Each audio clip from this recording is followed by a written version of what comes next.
These days, it's not unusual to see informal settlements springing up on even the smallest pockets of vacant land, the result of a housing, economic, and law enforcement crisis.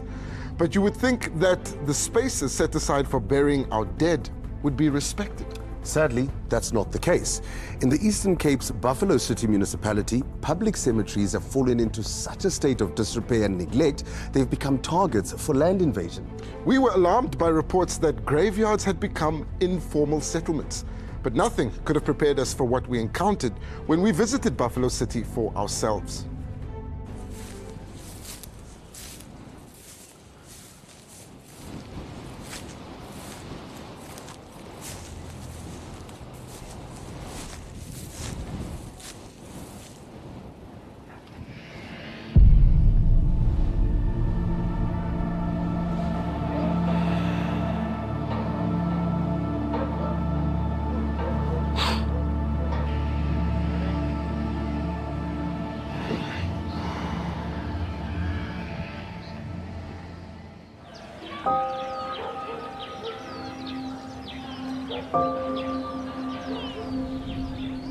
I'm in Duncan Village in East London, an area notorious for municipal mismanagement and endemic poverty.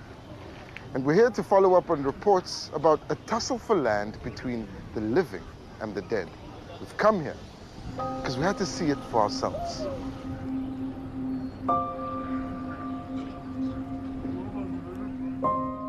We're at Lujiza Cemetery, 5 kilometers from the center of East London. Like all the cemeteries in Buffalo City Metro, it's owned and maintained by the municipality. I'm putting these on because the terrain here is hard to navigate. You can't find the graves without wading into the bush. Let's go try and find some. How's it, boss? Grand. Are you cleaning up here? Okay.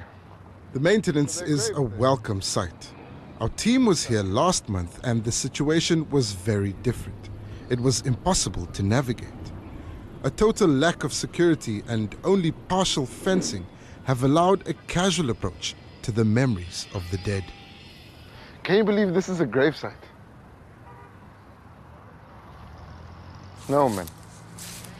This isn't right.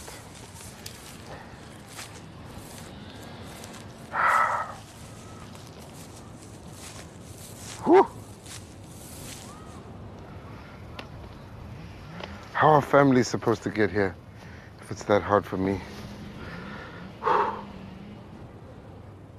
The area was bushy. It was scary. Thembi Yono buried her father here in 1992. When her mother died in 2015, she returned to make funeral arrangements. The grass was that tall and the trees were just growing to an extent that it was difficult for us to go and have a look at the grave.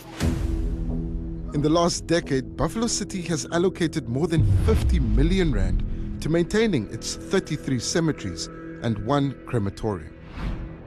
Despite this, the neglected state has been making headlines for years. From vandalized graves to armed robberies and furnaces out of order for weeks on end. But in August, the reports became truly bizarre. Behind this is the graveyard? Yes. We're at the informal settlement on the other side of Lujiza Cemetery. Noni Ntungwa lives just across the narrow road. What? Look at this. This is right at the shacks. Oh no, man. You. Here it's graveyards. We are walking on top of them. These shacks built along the outskirts of the cemetery have relentlessly encroached on the graves themselves. There was a stone here. I think it's been moved there. This is a head of a stone. Right. This one is a head of a stone. Maybe it was here. So you can actually see the head, then the inside. What about the families? Has anyone come here? They will be here, they will look, and they will never find. Okay, it's only now that the person that was looking for a family member realized that the person is just inside the shack. Do you have any family here? Yes, my grandmother is here. Is her grave also close to these shacks? No, her grave is just there next to the tip, somewhere there. I am directly affected by this. My grandmother is laying here as we speak. 𝗀𝗁𝗁𝗁𝗁 is the local ward councillor. He's horrified by the neglect of a historic site. This is not just a graveyard that lies my grandmother, but it's a heritage site to us people of Duncan Village. Why is that? In 1985, many people were killed by the apartheid government, slaughtered, shot. Yes. In 1985, at least 20 people were killed by apartheid police in Duncan Village during a week-long surge of violence. And these people are lying here. In this same In neglected graveyard, which has become a dumping site, 𝗀𝗁𝗁𝗁. And just 3 minutes down the road, we discover another neglected landmark. Believe it or not, behind me is a graveyard. This is a graveyard. But this is obviously too thick for me to wade into. So luckily, our colleague here has got a drone that we've set up. All right, buddy, can you take the drone up and see what we can find? As the drone hovers overhead, we notice structures in the undergrowth. What is that? Is that a roof over a grave? That is a grave. An inscription is revealed on a lonely tombstone. This is a grave that was unveiled by the executive mayor. That's an ANC member. Alcott Skweyi Gwentshe was the chairperson of the ANC in East London. His gravestone was unveiled with great ceremony in 2009 before the site was left to the weeds. Incredibly, the municipality is still advertising it as a tourist attraction. Now it looks like it's just thick bush. None of this has been maintained, at least not since 2009. Then that's wrong. We don't have people with a clear moral and ethical compass to understand and respect graves. As we visit other cemeteries in the area, the extent of the rot becomes clear. So this is the Haven Hill Cemetery. Yeah, ne? How much does it cost to cut the grass? That's why communities feel like they can invade the graveyard and build shacks, because they never see any municipal officials here. In the month since our team's first visit, there seems to have been some effort to clean up Lujiza Cemetery. It's only now that the graveyards, you can actually see the stones. But has anything changed for those living shoulder to shoulder with the dead? They have been waiting for houses, some of them. It's from 1995.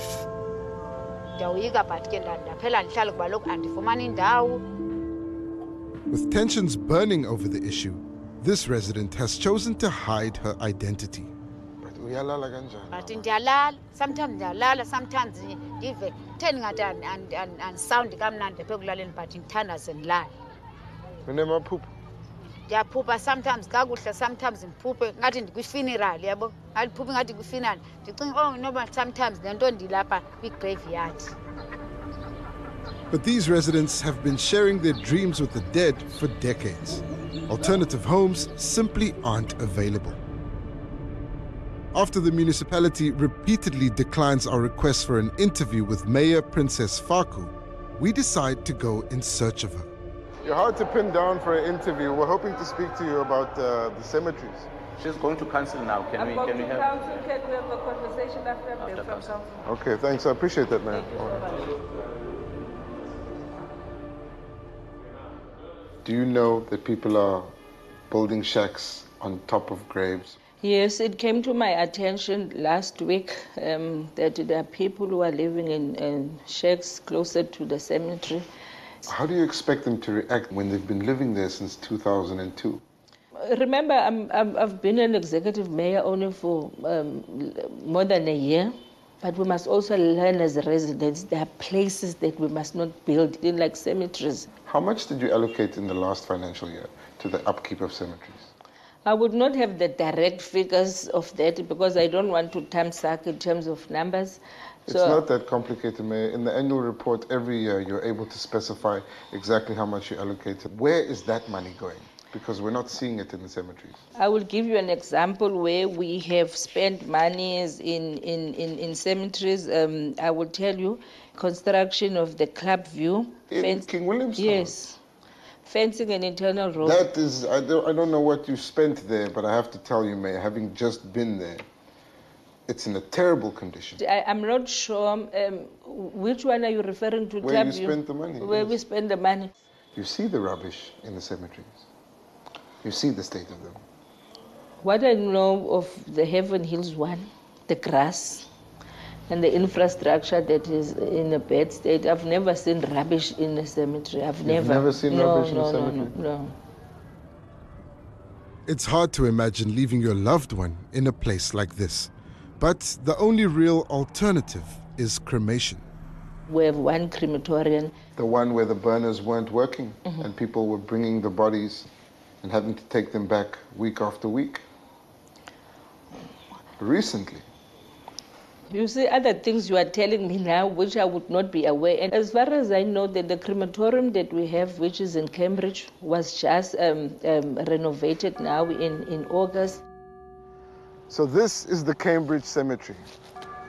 The one that the mayor says is properly maintained and in a good condition. See, these plaques have been ripped off the walls. This place is supposed to be protected. Do you know the true state of the cemeteries, Mayor? I know them. I'm a mayor that don't sit in boardrooms. I go around and I see. But you didn't know that the burners were off at the crematorium? No, I did not know because it was never even in the Daily Dispatch because they are the ones that contact us if there's such thing. The ward councillor did not inform me. It's concerning that the mayor depends on local news to do her job. We deploy these comrades to these positions for nothing else but to bring services closer to people. When 𝗀𝗶𝗶𝗃 last tried to visit her parents' shared grave in Lujiza Cemetery in 2018, she couldn't find it. Fed up, she made a drastic choice. In late August, she had both her parents exhumed and moved to Haven Hills. If I were to wait again for something like a year or so, take it from me, they will be built on top of. But exhumation is expensive.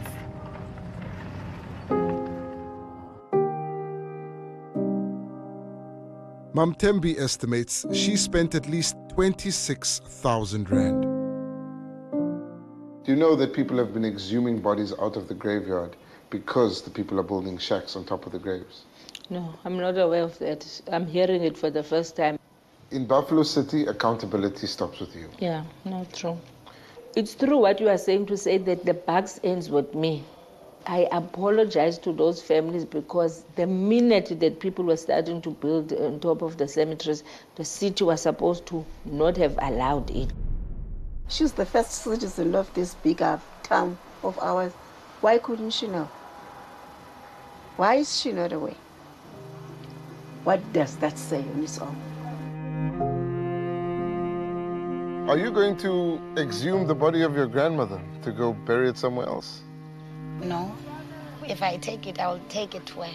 Why don't you just clean the rubbish to find out where it is? I don't even know where she is. As we speak, a resident urinates on a nearby gravestone. Their families may still be alive, but the memories of these long-gone locals are vanishing quickly beneath the rubbish.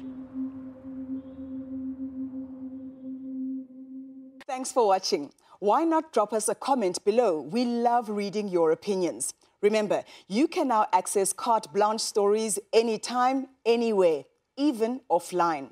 Carte Blanche, the podcast, is now available on all major podcast platforms, so be sure to hit that follow or subscribe button and be part of our growing online family.